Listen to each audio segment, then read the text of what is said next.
The gamer. Wait, me? A man whose sense of self-worth and value comes from the amount of copies of Chicken Blaster he owns. I mean, I own 3, but I don't see what this has to do with... But what you don't realize is that this man doesn't actually play his games. I was literally just playing Resident Evil 4 before you... Oh no! They fall into a fate worse than death. Okay. They fall into... the backlog. The dreaded backlog. No matter who you are or where you've been, you have a backlog of some kind. And if you say you don't, look at this lie detector. That means it's a fact. A backlog is a selection of games or media that have been shelved to be experienced later. AKA those times when you say, I'll get to it after I finish Miles Morales. But instead, you end up playing GTA 5 again for like the 10th damn time. Let's just put it like this. Out of everything in this world, there are 3 things that are most certain. Love, death, and that any gamer worth their salt will have a backlog. Excuse me, sir, random man on the street, how many do you have in your backlog? This many. You heard it here first, folks. The backlog is like a bank. You deposit one game and it takes away several precious hours you'll never get back, which you, may or may not enjoy. Quite frankly, it's inevitable and normal for most gamers to have a backlog of some kind. Games keep getting churned out fast enough to the point where with the amount of games sold, we could probably fund Scandinavia. Another issue that causes backlogs is time management, or lack thereof. Like, there's only so many hours in a day, and while I use 20 of them to play Galgun, you may have other things to do. Unless you buy stuff like Zombieland, Double Tap, Road Trip, and Chicken Blaster. Then your problem there isn't a lack of time. Your problem is that you're a fucking madman. Still, we can't do everything we want to, so having a backlog of a few games isn't a problem. It happens to everyone. The problem comes when you never clear or even begin to whittle down your backlog, and you keep buying more and more games, to the point where you have like 10 games finished and 100 more you have yet to touch. And that number keeps on climbing with every passing day. They join the metaphorical club and get added to the gamer wall. I mean, hey, it's way more effective than turning your spare copies of Babylon's Fall into coasters. Oh look, there's another one for the collection now! I feel no shame in owning this. Take, for example, my wall of games. Here's all my games, and here's what I've actually played. Yeah, I know, like, it's pretty f***ing pathetic. I haven't even gotten to Babylon's Fall yet. I do try to finish my games, but it's just so much fun to f*** around instead. Like, I wonder what will happen when I play Pokemon Scarlet with no patches. Pain. I have 2 problems holding me back. Problem 1 is that I am very easily distracted. Like, I'll spend 20 minutes watching the same damn episode of The Office that I've already seen 1,000 times before, then I'll get sucked into watching videos online, then realize it's 4 a.m. and I have an assignment due in 6 hours. I got some bad news for you. It seems here that you've been diagnosed with a case of chronic procrastination. Hello? No! It just ends up being this never-ending cycle of delaying progress, and I just end up asking myself, how did I get here? I ask myself the same thing every day. When I was growing up, there were so many games I wanted to experience, but rarely did I ever get these games, because I was a broke middle school kid, but now I'm a broke college kid with disposable income, aka the perfect target demographic for these video game companies. Good thing for them that something I've always wanted was a video game room filled to the brim with shelves that stacked to the ceiling with wall-to-wall games, where I could just pluck whatever game I wanted off the shelf and just start playing it. Plus, that way when I have friends over, there'd be no shortage of things for us to play. The only thing standing in my way was money, and lots of it. Over many years, I accumulated a decent amount of Xbox 360 games and a handful of Wii and PS3 games. Then Christmas 2014 rolls around, and I ended up getting an Xbox One. There was only one problem. Well, for starters, I got an Xbox One. I didn't have a whole lot of games for my new system. I decided to sell my whole collection of Xbox 360 games and the console itself, but where to sell it? Luckily, my local GameStop was there to absolutely rip me off. I ended up getting around $150 for all my stuff altogether, which made me very happy for all of an hour before I came to regret my decision and decided from then on out, I'd commit to mankind's greatest sin. Hoarding. I just never got rid of any games, even when I honestly really should.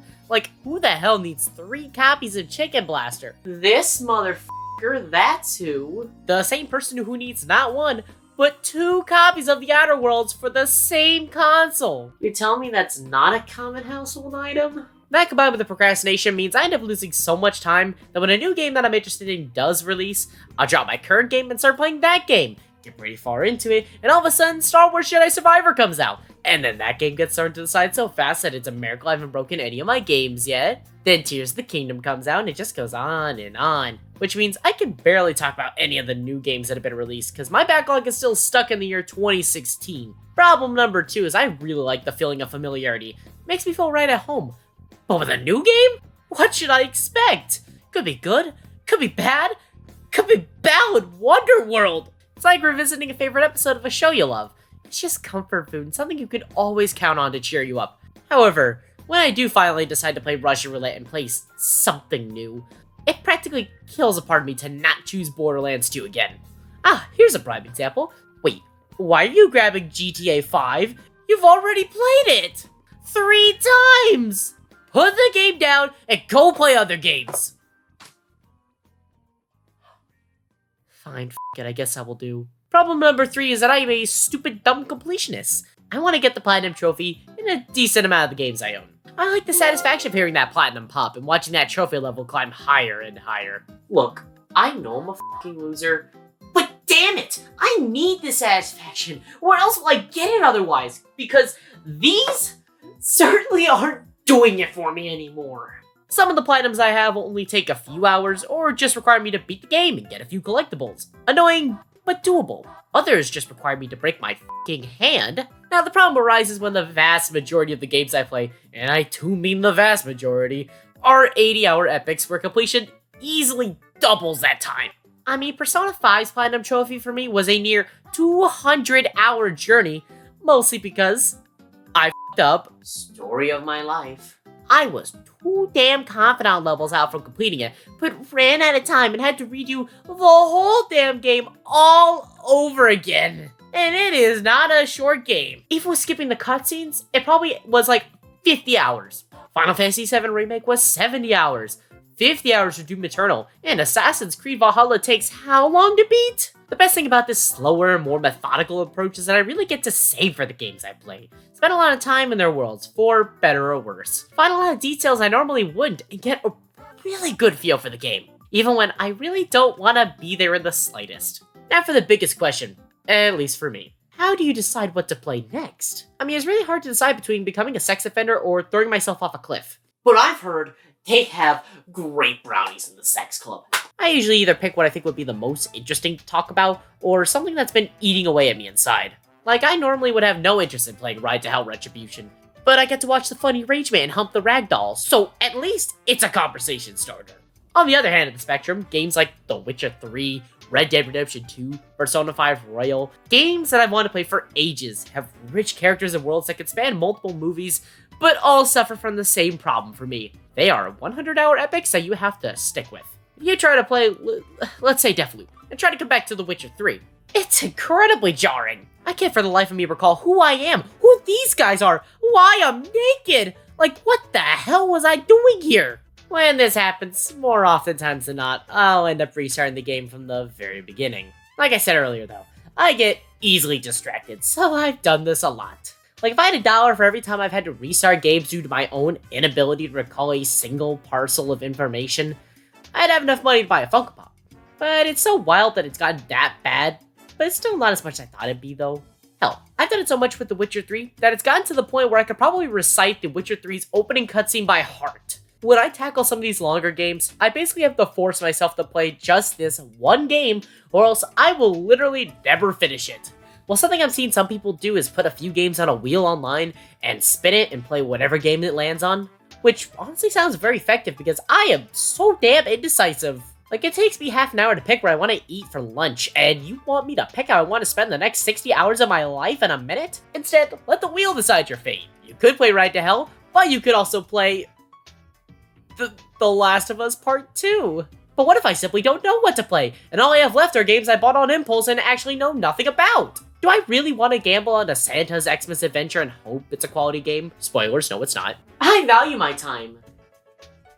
Sort of. Okay, not really at all, but I like to pretend I do. But how I know it's truly worth my time and its quality? That's it! I'll check the reviews online! So first, we'll start by checking out the platform formerly known as Twitter and...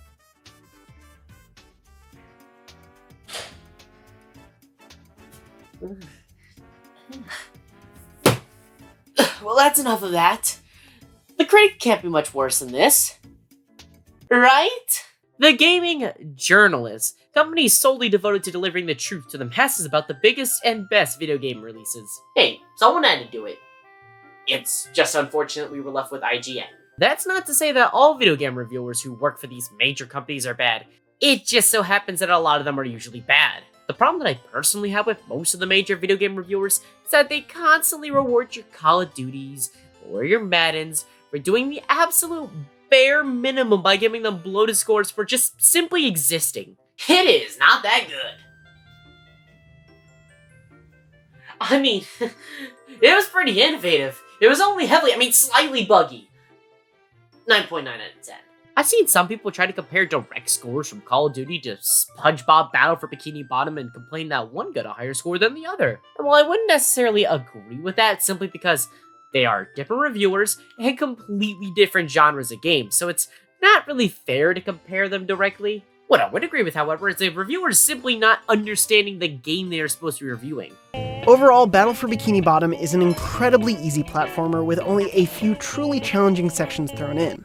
The difficulty jump in levels like SpongeBob's Dream is often fun, but there's such whiplash from the rest of the adventure. And when they're done, the challenge reverts to being simplistic and kid-friendly for its final few challenges. Only one problem with that, though. It's f***ing SpongeBob. Or how Polygon thinks that NBA 2K23 is one of the best games of the year, even though 2K23 is almost the exact same as 2K22, except with a roster update and slight changes, which in and of itself is almost the exact same as 2K21, except with a roster update and slight changes, which in and of itself is almost the exact same as 2K20, but with 20 minutes later. I think you get the gist. Black Ops 4 was given an 8.5 out of 10 by IGN. That is 8.5 points too high. The same company that gave Alien Isolation a 5.9 out of 10 because the game was too difficult. Really? Got just a 5.9? Well, I'm here. Who hurt you? What did water ever do to you, IGN? And when the game companies try to review movies and TV, just forget about it. Like GameSpot gave the Resident Evil Netflix show a 9 out of 10. You really think we can trust their opinions on Puyo Puyo Tetris? Come on, if Polygon says that the Pope's Exorcist is good, then damn it, it must be good! Oh wow, it was the greatest thing ever! And my greatest thing ever replaced the words greatest thing ever with garbage! But when all the major review sites agree on something, generally that's either a really good sign or a really bad sign. Like, I've heard of how Babylon's Fall is just a pile of f***ing garbage from literally everyone under the sun. But how do I know beyond a shadow of a doubt that Babylon's Fall is a pile of stupid f***ing garbage? I guess there's only one way to find out! Well, that's why I never played it. Because it's bad. Well, I guess when all else fails, you can always try the user reviews. Let's look at the ones for Hogwarts Legacy. Nice mix of all Harry Potter games with good graphics and Hogwarts building. 10 out of 10. Fantastic game. I played it for 5 hours so far. 10 out of 10. Amazing game. Combat is fun and fluid. Beautiful graphics. The world is massive and full of things to do. The Hogwarts fan I always dreamed I had as a kid. 9 out of 10. Unplayable shit without optimization. All in this game is okay except optimization. I pay my money, but I can't play it. 1 out of 10. Oh my god, that was so goddamn stupid. I think I just lost 12 brain cells just by reading this drivel. And those were just the top responses. But it was oddly kind of intriguing. And those were just the tip of the iceberg. I kind of want to go back for more. 5 minutes later. However, when you have everything to play, it gets to the point where you have too many options. Something I never thought I'd say, and I basically have nothing to play. I know that you all might be saying, Tyler, that's one of the dumbest things I've ever heard. But just, let me explain. Like I said, I'm indecisive, and will start games on a whim. Because of that, and the amount of games I have, there's much I want to play. And because I restart games a lot, it just takes me longer to finish a game. If I had a smaller collection, that wouldn't be nearly as prevalent of an issue. There's something special about a small collection of games where you have an emotional attachment to most, if not all of your games. With me, let's be real. Did I really buy Gotham Knights because I thought it'd be a quality time? Or because it was $10 and I could possibly shit on it? The answer is yes. But the truth is that I wouldn't have it any other way. I love having this collection, and having this large backlog just motivates me even more to whittle it down and get it to a manageable level. While juggling everything in my life makes this a pain, but I'm sure I'll find some time here and there to kick back and play Babylon's Fall. Oh. If this has taught me anything, it's reinforced the idea that there's no one true way to enjoy games. Look, at the end of the day, the way that you experience games is unique to you. Some people blaze through games at lightning speeds, but others like to stop and smell the roses, truly embrace the game they've chosen. There's no right or wrong way to experience them. This is all giving me a new perspective on how I play games. You know what? I think I might be ready. That's great! What are you gonna play? Why, Jedi Survivor, of course. Excellent. I've heard it's pretty good. Combat looks like a lot of fun, and... Wait, is that another damn copy of GTA 5? That's it. Get the f*** over here. Oh,